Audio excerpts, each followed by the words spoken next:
Последният музикален проект на певеца Вилислав се казва "Обяснителен режим". За какво се обяснява и кога влиза в такъв режим, ще коментираме след малко с него. Първо да видим подробности за Вилислав и да чуем парчето.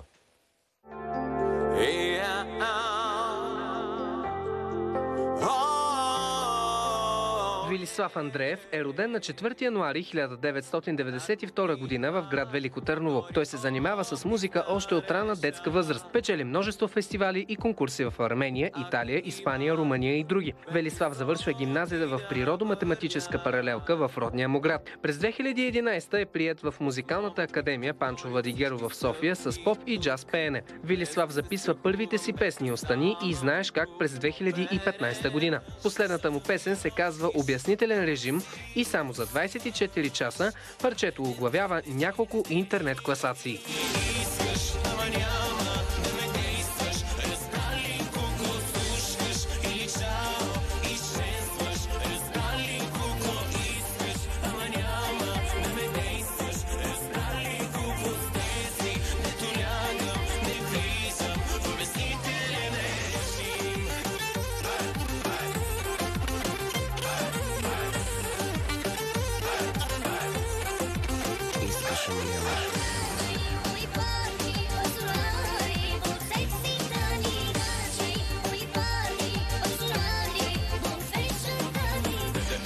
Да се гушкаш нощен със мен, нямам проблем, но да се опитваш да ме държиш, мен не каиш, проблем е за тебе. Нашен любимец не става от мене. Вили, така ли ти казват приятели? Да. Вили? Да. Абе, Вили, на къде отиват нещата? Към фолка, май? Да.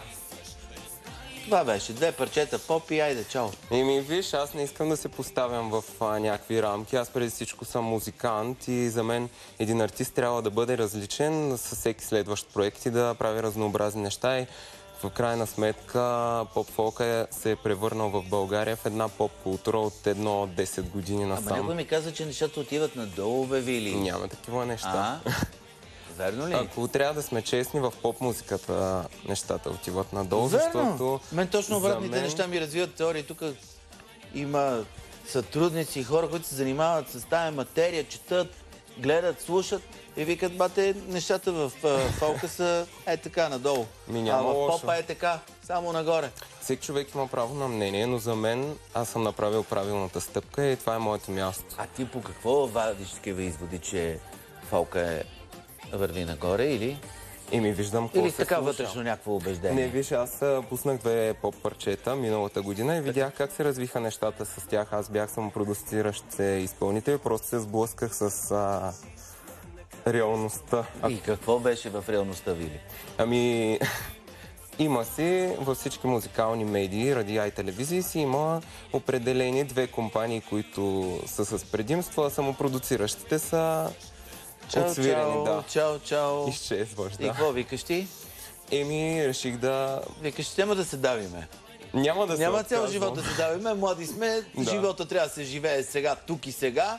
И затова се гмурваме в поп-фолка и каквото дойде. Честно казано, то стана много случайно, изобщо не беше планирано. Запознах се с моят настоящ продуцент, композитора Оцко. Той много ме хареса, беше се запознал с предходните ми 2 проекта. Хареса ме, видя в мен таланта, видя в мен хляба и ме покани да стана част от новата му компания Hitmix Music. Така. Да. И какво казва той? Бате, попа много добре си се справил, прекрасни 2 песни. Първи обаче бутаме ги на страна и почваме с фолк, така ли? Аз исках да експериментирам. Както виждаш, това парче не си е някаква люта чалга да седнеш да мяташ гювеци. Веднага ти казвам, аз не съм някакъв почитател на каквато и да било музика. Аз слушам всякаква музика, обичам да слушам всякаква музика. И като го чух парчето и ми хареса. И затова казах, дайте го, Вили, да дойде тук, да го разпитаме, да го представим, да го видят хората, че съществува парчето му и така. Супер, радвам се, че те е изкефил.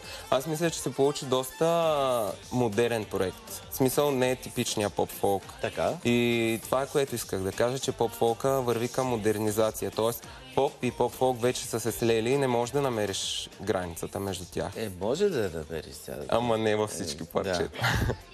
Като не можеш си извадиш дайрето да го дросаш така и те разбираш, че фолка е отишъл някъде в ляво в песента. Да, И го има няма. нещо такова. Добре, кажи, искаш още нещо да кажеш? Исках да кажа, че на мен ми е се тая дали в поп средите ще ми лепнат етикета чалгар.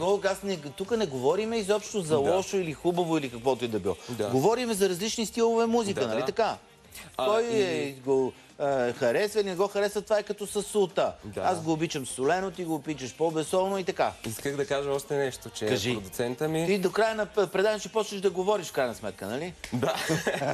Исках да ти кажа, че продуцента ми не ме е ограничил да спра да правя поп музика.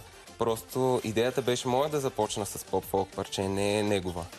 Но ще правя и поп парчета. Ти от малък си мечтаеш, така и си виждаш как правиш поп-фолкче. Не. Не. Имах други идеи, ама... Каква ти беше идеята? Не знам, аз да ти кажа, като малък много слушах латино музика. Енрике Иглесиас, Рики Мартин. Да. И такива, предполагам, и бой-банди си слушал също много. Не, те не ме кефиха. Не харесваше бой-банди? Не. Ти ги изглеждаш точно като излязъл от бой-банда. Като от One Direction. Да. Точно така изглеждаш. Явно казваш, че не ги харесваш, така ли? Не съм. Добре, тая история с обяснителния режим, нещо реално ли е? Нещо от живота, което ти случва? Има реално, да. Я кажи. Аз исках да е някакъв агресивен текст като цяло. Не исках да е елементарен, както в повечето поп-фолк парчета. Исках да е нещо по-окей, като за млади хора. Но как в повечето поп-фолк парчета е елементарен, бе? Ти глупости. Ти не си слушал поп-фолк просто. Питай ме мене, аз ще кажа за поп-фолка. Има много смислени парчета, да. Добре, и? Чакай, че забравих. За обяснителния режим говориме. Концентрирай се малко. Има истина, исках да е агресивен текста, да е нещо нахакано и като цяло не обичам да влизам в обяснителен режим. Не обичам да ми се държи сметка и да давам обяснения. Това не е правилно. Що? Защото всъщност 90% от проблемите между хората се дължат именно на това, че те не влизат в обяснителен режим. Че те не казват, примерно, виж какво, аз направих еди какво си заради еди какво си и другият те разбира. Нали, когато му кажеш какви са твоите мотиви. Виж сега, според мен, ако си срещнал случай точната жена, няма нужда да влизаш в обяснителни режими, ще се разбирате. Не е вярно това. Значи, колкото и да се разбирате перфектно, винаги един човек от срещната страна ще разбере много повече, защото ти постъпваш по определен начин, ако му обясниш. Не знам. Това е малко така в стил... такъв малко селска пръчка е да не влизаш в обяснителен режим, разбираш? Интелигентните хора се обясняват. Те точно с това се отличават, че говорят по него. Да, много ясно. Ама в парчето се пее, че да идваш да се гушкаш нощем с мен няма проблем, ама да искаш обяснителен режим няма как да стане. Разбираш ли? Не си прав да ти кажа. Прав съм, как да Ти пак си ги гушкай, ама от време на време казва и по някоя дума, разбираш ли? Освен само гушкането. Да. Добре, окей, благодаря ти много, успех ти пожелавам на теб. Следващата песен, тя пак ли ще бъде фолк или поп? Как ще бъде? Ще е нещо по-балканско. Нещо по-балканско? Добре, благодаря ти много за това гостуване.